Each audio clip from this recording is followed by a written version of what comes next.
Hey everyone, Jason here, and in this video we're going to show you how to update the FPGA image on your Accelerate board or on your snowboard using PlatformIO. So let's jump into it.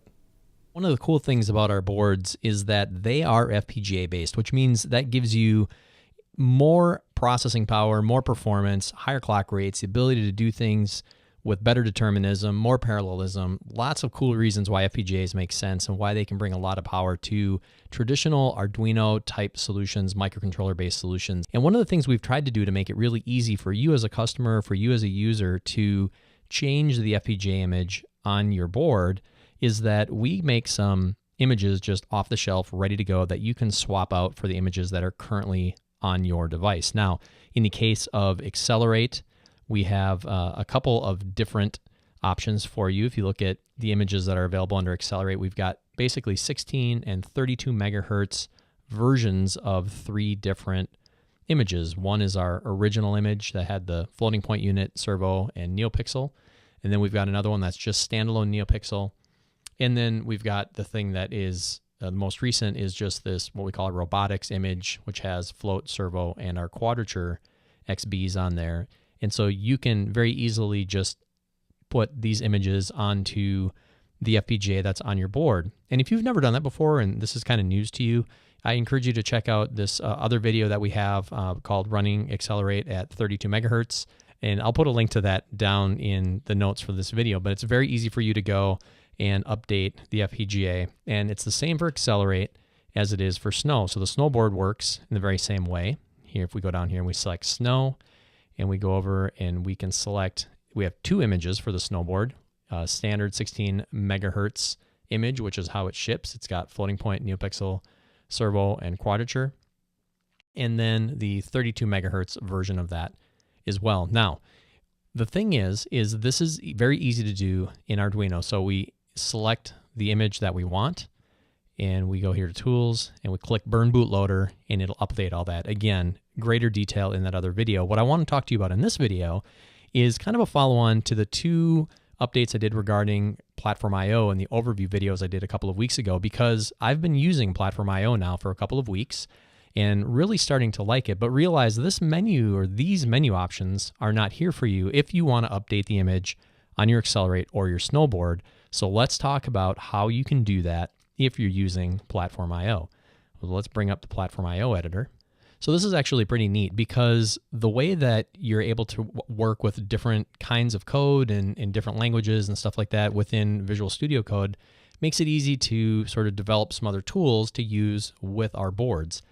Now, as an example, I've got this project for a snowboard that I have hooked up called Get Accelerate version.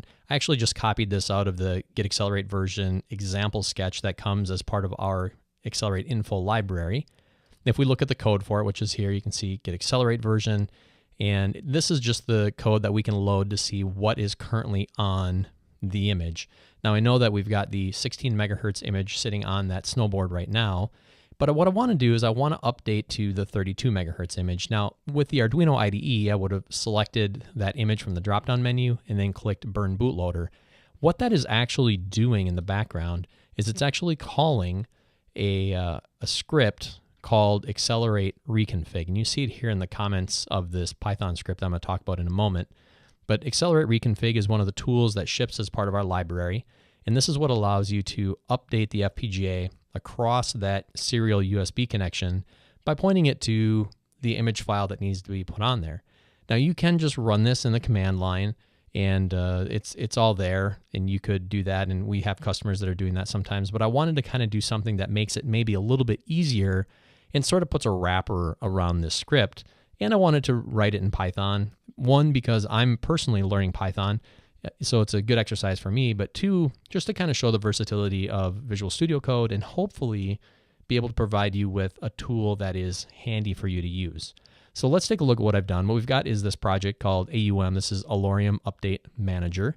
And we're going to look at the Python script.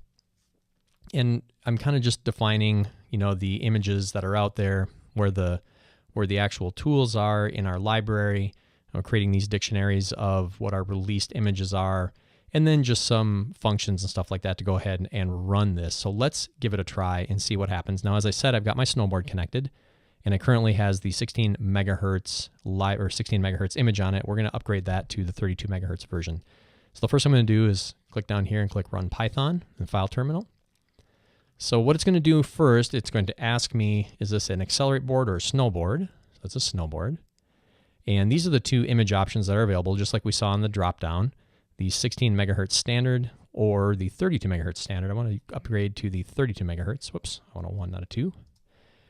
And now it's going to ask what image we want to use. And so what we want to do is use the USB serial option right there. So we'll click on that. This would be the same thing you would see in the drop-down menu for Arduino when you looked at the ports. In fact, we could go and look at that right now if we wanted to. If we looked at tools and we look at port, we'll see Bluetooth incoming port and then the USB serial. So we'll get that away. So we're going to pick the USB serial port. And now it's just going to double check and say, are you ready to program Snō board with the 32 megahertz standard image? I'm going to say, yes, we are. And so now it's going to start programming that. And what we'll see is as it's programming, we'll get a little bit of a status indicator as it's uploading this CFM memory pages. So this is going to take a couple of minutes. And while it's doing that, let's just talk about this script in general. As I said, this is something that I created to help kind of make it easier for you to be able to do this, as well as to kind of test out using multiple languages within VSCode. And I think it's actually kind of cool. There's some other things that we do with Python and some other sort of applications that we can work with. And to be able to have that running and working with that, and then just within the same editor, be able to be editing our code for the sketch that we're running or the app that we're running on the board is just kind of a convenient thing. Now, regarding this little Python app, a couple things I want to mention. So here's my GitHub page. It's github.com/jpcore, and this is at AUM/AUM, so Alorium Update Manager. A few things I just want to mention. Again, I am no longer, I'm not a full-time developer, so I'm a sales marketing guy, so take this for what it is. And Python's a new language for me. I thought this would be a good learning exercise and hopefully actually useful to somebody as well. I've been using it quite a bit myself. It is designed for Python 3, running on a Mac. Feel free to change it for other operating systems or versions of Python if you wish, but I don't plan on doing that. And then this is not a formally supported piece of Alorium technology tools or part of our tool chain. And finally, if you are a hardcore Python developer, right, take it easy on me. And I'm learning, and so hopefully you can kind of find this actually just kind of somewhat fun, entertaining, but hopefully useful. All right, so it is finished, and if we go up here, we can see that it says the FPGA size is 2,112 pages, and then you get the kind of the last update at 2,111. It does a reset of the Accelerate, and what it does is automatically runs Get Accelerate version as part of this process. So you can see that we have upgraded to the 32 megahertz float servo NeoPixel image, and so we know that that worked. Now, I guess technically I didn't run this beforehand, so you're just gonna have to trust me that I had the 16 megahertz image on there before, but you can watch some of our other videos. Again, we've showed this a couple different times in different videos, so this is a process that is tried and true. Well, that's it for this video. Thanks again for watching.